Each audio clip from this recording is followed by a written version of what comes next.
رات گزارے گی۔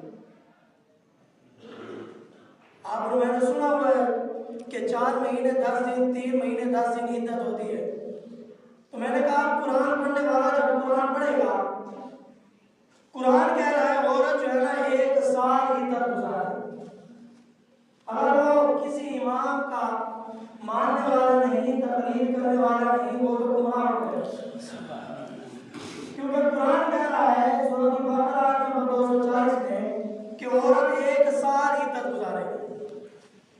پھر قرآن پڑھا تو قرآن صرف پڑھنے سے تو سمجھ نہیں آئے گا، اگر کسی نے ترجمہ پڑھ لیا، قرآن کہہ رہا ہے کہ عورت 1 سال عدت گزارے، وہ تو قرآن لے کر ہمارے پاس آ جائے گا، دیکھو جی قرآن کے اندر لکھا ہوا ہے عورت 1 سال عدت گزارے گی، آپ نے کیوں کہا 4 مہینے 10 دن ہے؟ آپ نے کیوں کہا 3 مہینے 10 دن ہے؟ اگر صرف قرآن پڑھنے سے سمجھ آنی ہوتی تو ہر بندہ ہی قرآن کی تشریح کر کے خود مسئلہ نکال لیتا، کامیاب ہو جائے۔ معلوم ہوا صرف قرآن پڑھنے سے، ترجمہ پڑھنے سے انسان گمراہ ہو سکتا ہے۔ جب تک کسی امام کی تقلید نہیں کرے گا، پیروی نہیں کرے گا، کسی سے سنے گا نہیں، سیکھے گا نہیں، اپنی مرضی سے اگر کوئی بندہ کام کرتا ہے تو وہ بندہ گمراہ ہو جائے۔ اگر میری بات ہو سکتا ہے کسی کو یقین نہ ہو، آپ کی بات ہو سکتا ہے کسی کو یقین نہ ہو۔ آؤ مدینے کے تاجدار نے حضرت معاذ بن جبل رضی اللہ تعالیٰ عنہ کو ایک شہر کا گورنر بنا کے بھیجا۔ جب حضور نے بھیجنے لگے تو آقا صلی اللہ علیہ وسلم نے پوچھا، اگر کوئی بندہ تمہارے پاس مسئلہ لے کر آئے، کوئی بندہ تمہارے پاس فیصلہ لے کر آئے تو تم فیصلہ کیسے کرو گے؟ تو معاذ بن جبل رضی اللہ تعالیٰ عنہ نے عرض کی، یا رسول اللہ، میں وہ مسئلہ وہ فیصلہ قرآن سے تلاش کروں گا، کیونکہ انہوں نے آقا صلی اللہ علیہ وسلم سے براہ راست دین سیکھا تھا۔ یا رسول اللہ، میں قرآن سے مسئلہ تلاش کروں گا۔ پھر قرآن سے حضور خاموش ہو جاتے، قرآن میں تو ہر مسئلے کا حل ہے۔ آقا صلی اللہ علیہ وسلم نے فرمایا، اگر قرآن سے مسئلہ نہ ملے تو پھر کہاں سے تلاش کروں؟ تو پھر حضرت معاذ بن جبل نے جواب دیا، یا رسول اللہ، وہ مسئلہ میں حدیث میں تلاش کروں۔ پھر آقا صلی اللہ علیہ وسلم خاموش ہو جاتے، اب قرآن سے مل جائے گا، حدیث سے مل جائے گا۔ آقا صلی اللہ علیہ وسلم نے فرمایا، اگر حدیث سے تجھے مسئلہ نہ ملے، ہے تو صحیح، اگر تجھے نہ ملے پھر کیا کرے گا؟ تو حضرت معاذ بن جبل رضی اللہ تعالیٰ نے کہا، یا رسول اللہ، میں ایک ہاتھ پر قرآن ایک ہاتھ پر حدیث رکھ کے فرمایا دونوں کو دیکھ کر فرمایا پھر ان کے مطابق فیصلہ کروں۔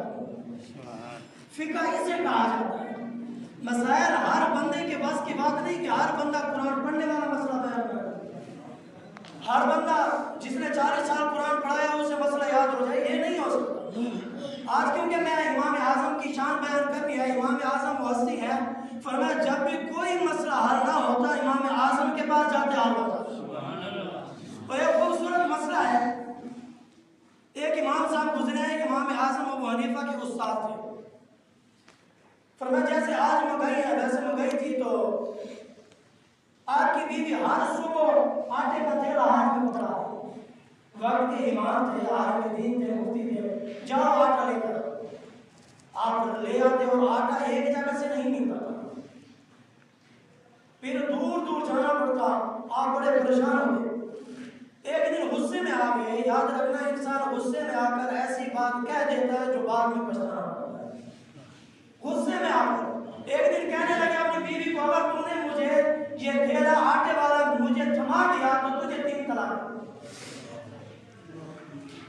اب بزرگ تھے، بڑی عمر ہو گئی تھی، بچے تھے، اب ایسی بات کہہ دی تو بیوی پچھتانے لگی کہ میں پردہ دار عورت ہوں، میں کیسے جاؤں گی؟ اور امام صاحب بعد میں خود بھی پچھتانے لگے، یار یہ کیا ہو گیا، میں نے کیسی بات کہہ دی، مجھے ایسی بات نہیں کرنی چاہیے تھی۔ اب آٹا تو صاف ختم ہوگا، جیسے مجھے تھیلا پکڑائے گی تو 3 طلاقیں ہو جائیں۔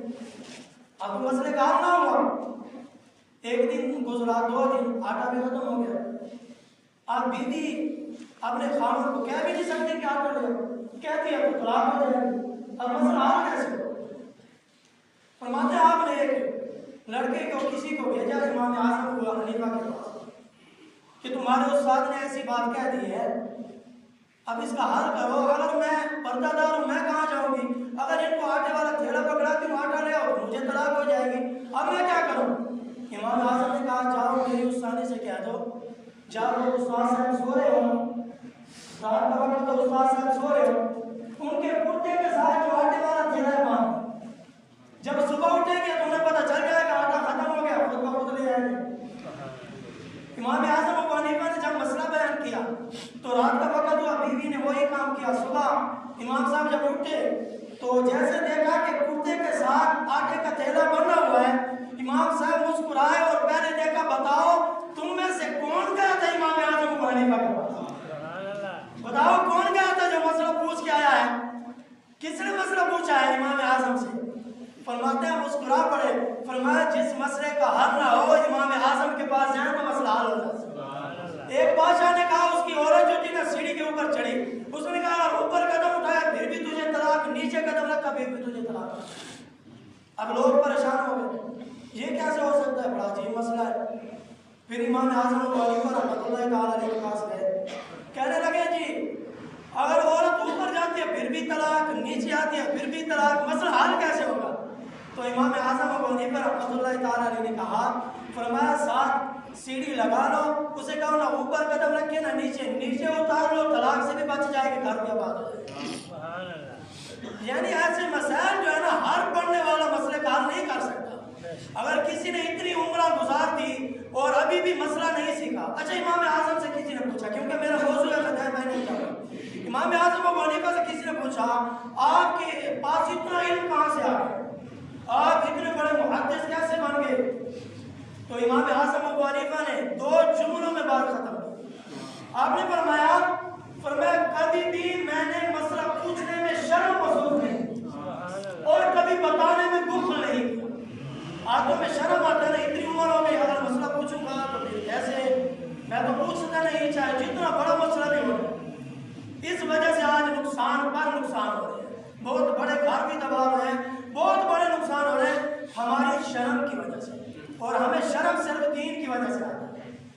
اور دنیا کی کوئی بات پوچھنی ہو، چاہے ہوٹل پہ بیٹھ کے 70 سال کا بابا بھی فلم دیکھ لے، وہاں شرم محسوس نہیں کرے گا۔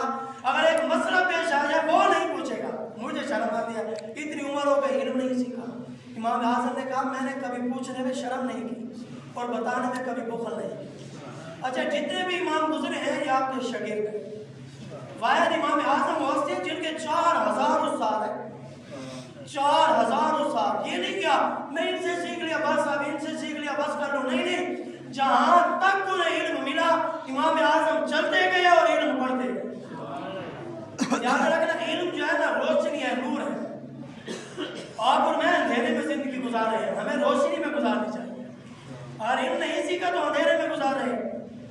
امام اعظم ابو حنیفہ رحمۃ اللہ تعالیٰ علیہ اپنے والد ثابت رضی اللہ تعالیٰ عنہ کے ساتھ، امام اعظم ہیں کو ان کے جو دادا تھے نا وہ محبوب علیہ الصلوۃ والسلام کے غلاموں حضرت نعمان بن ثابت یعنی امام اعظم ابو حنیفہ کے والد کو اٹھا کر حضرت علی رضی اللہ تعالیٰ عنہ کی بارگاہ میں لے گئے، کہا میں اپنا بیٹا لے کر آیا ہوں۔ مولا علی کرم اللہ وجہ الکریم نے ہاتھ دعا کے لیے اٹھا دیا۔ پھر آپ کے امام اعظم کے پوتے لکھتے ہیں، وہ فرماتے ہیں کہ آج تک ہم کبھی غلام نہیں بنے، ہم سرداری میں زندگی گزار رہے ہیں۔ فرماتے ہیں یہ ہمارا کمال نہیں، یہ حضرت علی کی دعا کا صدقہ ہے۔ اور امام شافعی فرماتے ہیں آج لوگ ہمیں گمراہ کرتے ہیں، پھر بات سمجھ میں نہیں آتی تو پھر لڑنے لگ جاتے ہیں۔ امام شافعی فرماتے ہیں جب بھی مجھے مشکل پیش آئی، جب بھی پریشانی آئی تو میں امام اعظم کی مزار پر چلا گیا۔ آج لوگ کہتے ہیں وہاں نہ جاؤ، جانا شرک ہے، اور شرک کی تعریف کا بھی پتہ نہیں ہوتا۔ یاد رکھنا شرک صرف وہ بات ہے اگر رب کے علاوہ کسی کو سجدہ کریں گے تو یہ شرک ہے۔ ان پڑھ بندے سے پوچھ رہے جسے کلمہ بھی نہ آتا ہو وہ بھی کہے گا خدا کے سوا کسی کو سجدہ جائز ہے نہیں ہے۔ کوئی بندہ خدا کے علاوہ نبی کو بھی سجدہ جائز نہیں ہے تو ولی کو کون کرتا ہے؟ امام شافعی فرماتے ہیں کہ جب بھی مجھے مشکل پیش آتی میں امام اعظم کی مزار پر چلا جاتا، 2 رکعت نماز نفل پڑھتا۔ فرماتے ہیں جیسے میں سلام کہتا اللہ میری مشکل پار فرما دیتا۔ اگر مزار پر جانا شرک تھا، جو امام ہمیں ہدایت کا راستہ دکھا دکھا رہے ہیں، کیا وہ گمراہ تھے؟ نعوذ باللہ، وہ غلط راستے پر ہمیں چلا گئے ہیں؟ معلوم ہو انہوں نے ہمیں غلط راستے پر نہیں چلایا، یہ ہمارے سمجھ نہ آنے کی بات ہے۔ بہت سارے لوگ ایسے سوال کرتے ہیں، ایسے مسائل پوچھتے ہیں جو نہ پوچھنے کے صحیح ہوتے ہیں نہ بتانے کے قابل ہوتے ہیں۔ کچھ آیات ایسی ہیں جن پر صرف ان کو سننا ضروری ہے، عمل کرنا درست نہیں ہے۔ اگر کوئی قرآن پڑھے گا وہ تو سیدھا گمراہ ہو جائے گا۔ بھی آیت نمبر 240 پڑھے، 236 پڑھ کے دیکھ لیں، فرق بیان ہو گیا سورۃ البقرہ کا۔ آج ہم سمجھتے نہیں ہیں مسئلے کو، پھر نہ ہی سیکھتے ہیں نہ ہی پڑھتے ہیں۔ پھر امام احمد بن حنبل رضی اللہ تعالیٰ عنہ ایک ندی کے کنارے وضو کر رہے تھے۔ غور کرنا، آپ اور میں یہی عمل کریں، یہی بات اپنائیں۔ آپ وضو کر رہے تھے، وضو کرتے ہوئے آپ نے دیکھا ایک بچھو جو تھا نا پانی کے اندر ڈوبتا ہوا آ رہا تھا۔ آپ نے ہاتھ آگے کیا، بچھو کو جیسے نکالا پانی سے باہر، بچھو نے ڈنگ مار دی۔ جلدی سے ڈنگ مارا، ویسے کیا پھر پانی کے اندر، پھر وہ پانی کے اندر ڈوبنے لگا تو امام صاحب نے پھر آگے ہاتھ کیا، پھر اسے اٹھا لیا، پھر باہر نکالا، جیسے نکالا پھر اس نے ڈنگ مارا۔ ایک مرتبہ نہیں، یعنی کچھ لوگ ایسے ہوتے ہیں جو صرف ڈنگ مارنے والے ہوتے ہیں۔ فرماتے ہیں پھر اس بچھو نے ڈنگ مارا، پھر امام صاحب نے ایسے کیا، پھر پانی کے اندر 7 مرتبہ اسے نکالا، بچھو نے 7 مرتبہ ڈنگ مارا۔ فرماتے ہیں جو غلام کھڑا تھا نا چیخ نکل گئی، رو پڑا، کہنے لگا امام صاحب وہ بچھو ہے، وہ اپنی عادت نہیں چھوڑ سکتا۔ فرمایا وہ اپنی بری عادت نہیں چھوڑ سکتا، میں اپنی اچھی عادت کیسے چھوڑ سکتا؟ یعنی لوگ اپنی بری عادت نہیں چھوڑ سکتے، ہم اپنی اچھی عادت کیسے چھوڑ سکتے؟ یہ اماموں نے ہمیں درس دیا۔ فرمایا اگر کسی کی بری عادت ہے وہ نہیں چھوڑ لے، اس کی وجہ سے ہم اچھی عادت کیسے چھوڑ دیں؟ اگر کوئی بندہ علم نہ سیکھے نہ پڑھے، کیا ہم علم بیان کرنا ہی چھوڑ دیں؟ یار وہ نہیں سنتے تو پھر ہم چھوڑ دیں؟ ہمارا کام ہے دین بیان کرتے رہنا، اس منبر کا حق ہے ہمارے اوپر جو ہم ادا کر رہے ہیں، اور کرنا بھی چاہیے۔ اگر نہیں کریں گے تو ہم گناہگار ہوں گے۔ اور آگے خوبصورت فرماتے ہیں امام اعظم کے والد جو ہے نا حرم کے اندر لے گئے امام صاحب۔ امام صاحب جیسے حرم کے اندر پہنچے تو دیکھا ایک نورانی چہرہ خوبصورت چمکتا ہوا چہرے والا نوجوان سامنے بیٹھا۔ امام صاحب نے اپنے والد ثابت رضی اللہ تعالیٰ عنہ سے پوچھا کہ یہ شخصیت کون ہے؟ تو آپ نے فرمایا آپ نہیں جانتے، یہ محبوب کے غلام صحابی رسول ہے۔ تو امام اعظم دوڑتے ہوئے ان کے قدموں میں جا بیٹھے، ادب اور احترام کے ساتھ۔ امام صاحب بیٹھ گئے اور ان سے بھی جو کچھ سیکھنا تھا سیکھا اور ادب حاصل کیا۔ امام جعفر صادق رضی اللہ تعالیٰ عنہ آپ کے پاس امام صاحب پہنچے تو آپ کے شاگرد جتنے ماننے والے 1000 عالم رکھا ہوا تھا امام صاحب، 1000 پہلے مسئلے کی تصدیق کرتے، تحقیق کرتے، 1000 بندہ عالم مفتی وہ اس مسئلے کی تحقیق کرتا، تصدیق کرتا، اس کے بعد امام صاحب اپنی رائے دیتے۔ امام جلال الدین سیوطی رحمۃ اللہ علیہ فرماتے ہیں، اور امام احمد بن حنبل نے کہا اگر امام صاحب کہہ دیں یہ جو ستون ہے نا یہ سونے کا ہے، کہہ دیں، فرماتے ہیں اللہ نے آپ کو اتنا عقل، اتنی طاقت عطا فرمائی تھی، فرماتے ہیں عقل کے ساتھ ثابت کر دیتے یہ ستون واقعی سونے کا۔ اللہ نے یہ شان امام اعظم کو عطا فرمائی۔ اور آج 3 شعبان ہے، 3 شعبان کے اندر حضرت امام حسن کی ولادت باسعادت ہے۔ امام حسن وہ حسن ہیں جن کو دیکھنے سے مدینے والے مصطفیٰ کی صورت رہا۔ بس آخر میں ان کا ذکر خیر، ورنہ اسی موضوع پر بیان تھا بس ایک ہی بات، امام حسن رضی اللہ تعالیٰ عنہ امام حسین کے بڑے بھائی ہیں۔ اور یاد رکھنا یہ سینے سے لے کر پیروں تک محبوب علیہ السلام کی ہم شکل ہے، اور امام حسین فرماتے ہیں سینے سے لے کر سر تک محبوب علیہ السلام کی ہم شکل مصطفیٰ، اللہ نے یہ شان ان کو عطا فرمائی۔ اور امام حسن وہ ہستی ہیں فرماتے ہیں جنہوں نے امیر معاویہ کے درمیان صلح کرائی۔ آقا علیہ السلام نے پہلے بیان فرمایا تھا میرا یہ بیٹا سردار ہے، فرمایا یہ سردار بھی ہے اور 2 گروہوں کے درمیان یہ صلح بھی کرائی۔ اچھا امیر معاویہ اور حضرت علی رضی اللہ تعالیٰ عنہ، اور یہ تو صرف سمجھنے والے سمجھ سکتے ہیں، بہت سارے لوگ ان پر اعتراض کرتے ہیں۔ حضرت علی کی کسی کے ساتھ دشمنی ہو گئی، اس بندے کی حضرت علی کے ساتھ، تو اس نے امیر معاویہ کو خط لکھا، فرمایا کہ میں حضرت علی سے بدلہ لوں گا۔ تو آپ کی دونوں حضرت علی اور حضرت امیر معاویہ کا۔ تو حضرت امیر معاویہ نے کہا حضرت علی کے پاس تو بعد میں جائے گا، فرمایا پہلے میرا سامنا کرنا پڑے گا۔ یعنی اختلاف اپنی جگہ پر، ان کی آپس کے اندر دشمنی نہیں تھی، آپس کے اندر عداوت بغاوت نہیں تھی۔ آج جو ہمیں سننے کو ملتا ہے دیکھنے کو، اور ایک پرچی مجھے ملی، اور اگر وہ میں بیان نہ کروں، جس نے مسئلہ پوچھا ہے میں نہ بتاؤں تو بات غلط ہوگی، اور ناراض بھی کوئی نہ ہو، میں اس پرچی کا جواب دے رہا ہوں۔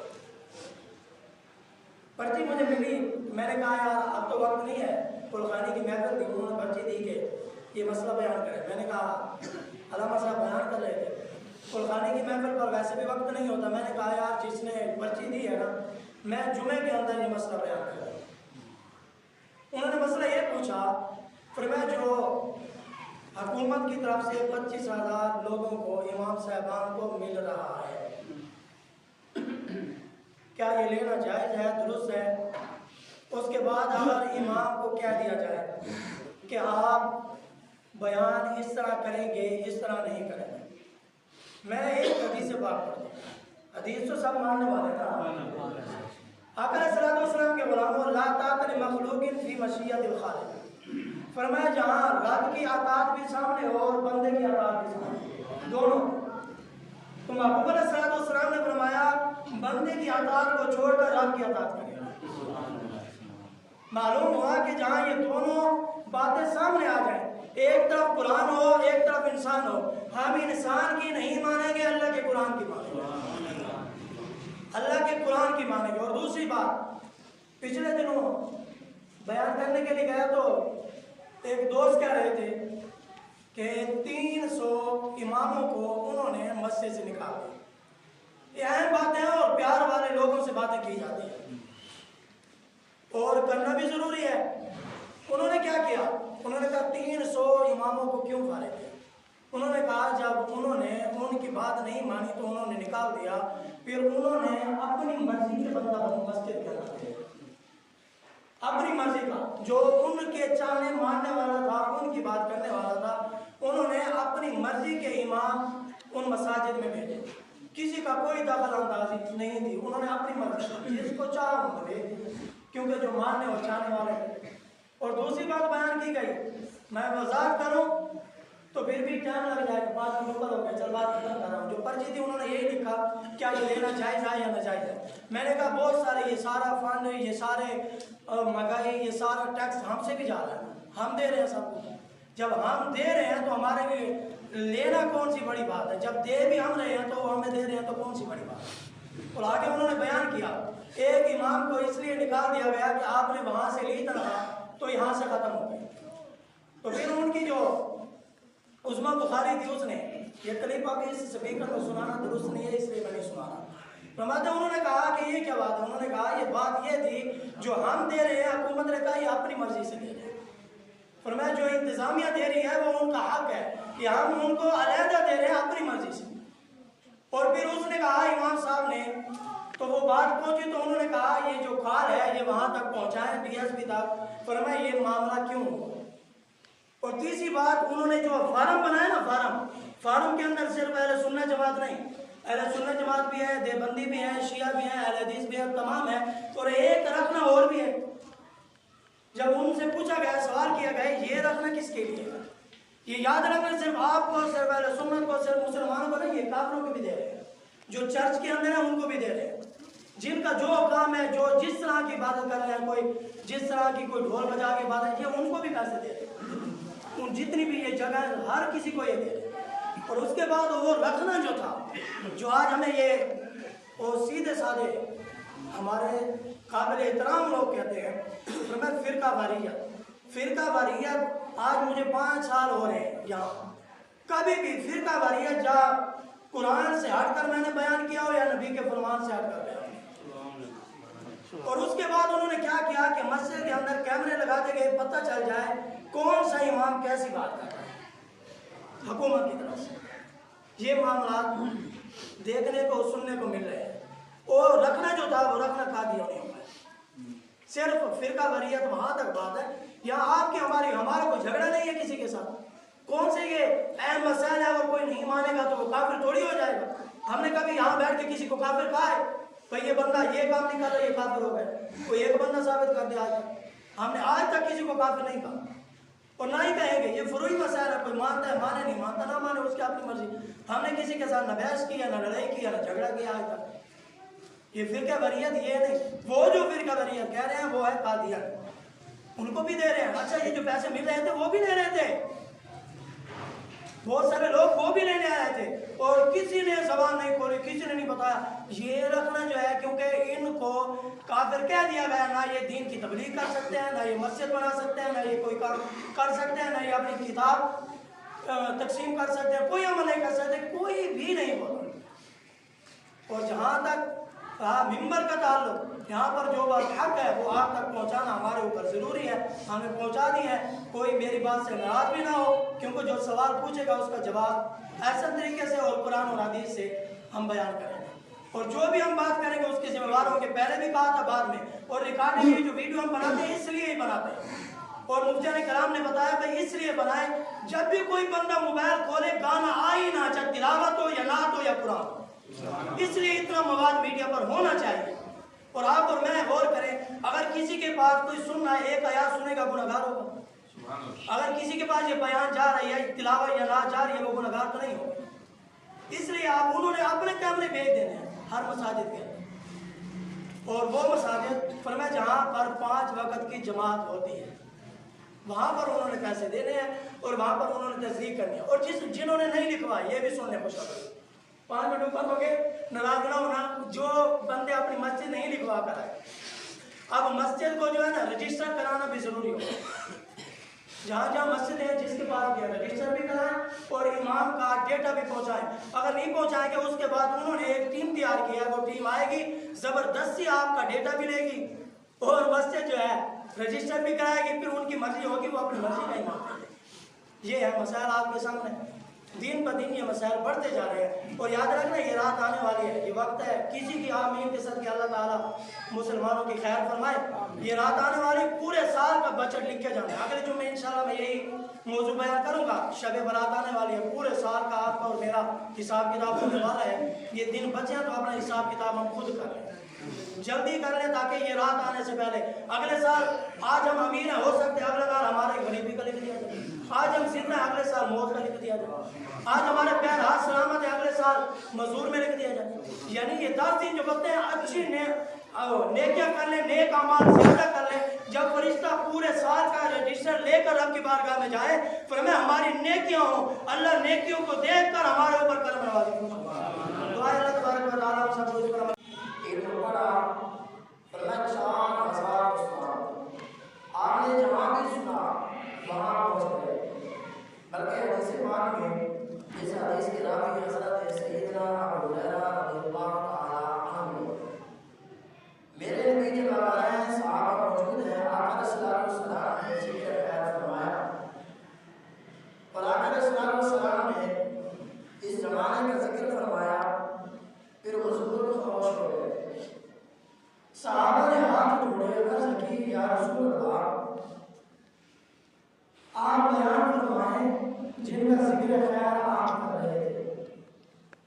آقا صلی اللہ علیہ وسلم نے اپنی نگاہ نبوت کے ساتھ اور غیر دان نبی نے غیر کی خبر دیتے ہوئے بیان فرمایا، حضرت سلمان فارسی قریب بیٹھے تھے، میرے نبی نے ان کے کندھے پر ہاتھ رکھا، ہاتھ رکھنے کے بعد آقا صلی اللہ علیہ وسلم نے فرمایا فارس کے اندر کچھ لوگ پیدا ہوں گے، فرمایا وہ دور دور سے علم حاصل کریں، جہاں بھی انہیں علم ملے گا وہاں سے حاصل کریں گے۔ پھر اسی حدیث کی تشریح کرتے ہوئے امام جلال الدین سیوطی رحمۃ اللہ تعالی علیہ اور بڑے بڑے اماموں نے اپنی کتابوں کے اندر لکھا، فرمایا آقا صلی اللہ علیہ وسلم نے حدیث بیان فرمائی، وہ نعمان بن ثابت حضرت امام اعظم ابو حنیفہ کے بارے میں تھے، جن کا ذکر خیر آج ہم کر رہے ہیں۔ فرمایا ان کے بارے میں آقا صلی اللہ علیہ وسلم نے خبر دی۔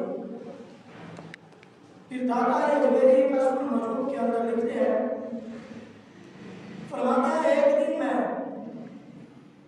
حضرت بلال کی مزار پر سویا ہوا تھا تو میں نے دیکھا آپ علیہ السلام کا دیدار ہوا۔ محبوب علیہ السلام ایک بزرگ کو لے کر آ رہے تھے۔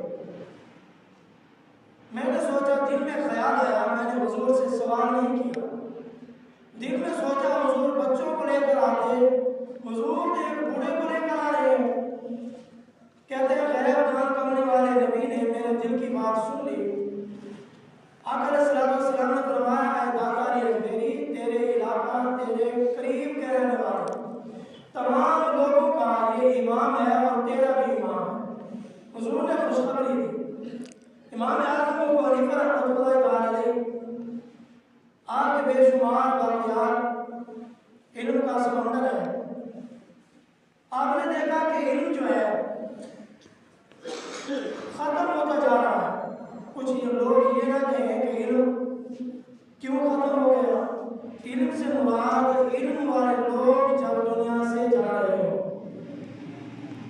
اس بار بارے میں فرمایا کہ علم جو ہے جب یہ ضرورت محسوس کی امام اعظم ابو حنیفہ رحمۃ اللہ تعالی نے، سب سے پہلے جنہوں نے علم کو جمع کرنے کے کوشش کی صحابہ کرام کے بعد، تو وہ امام اعظم ابو حنیفہ رحمۃ اللہ تعالی فرماتے ہیں جو آپ کے بے شمار شاگرد ہوئے اور آپ کی پیروی ہم کرتے ہیں، تقلید کرتے ہیں، اور بہت سارے لوگ کہتے ہیں ہمارے ایک ہاتھ میں قرآن ہو، ایک ہاتھ میں حدیث ہو، ہم خود فیصلہ کر سکتے ہیں۔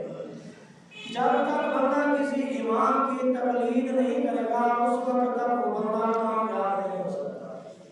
صرف قرآن پڑھنے سے سمجھ نہیں آئے گی، حدیث پڑھنے سے سمجھ نہیں آئے گی، جب تک کسی امام کی پیروی نہیں کرے گا، اس وقت تک اسے قرآن سمجھ نہیں آئے گا۔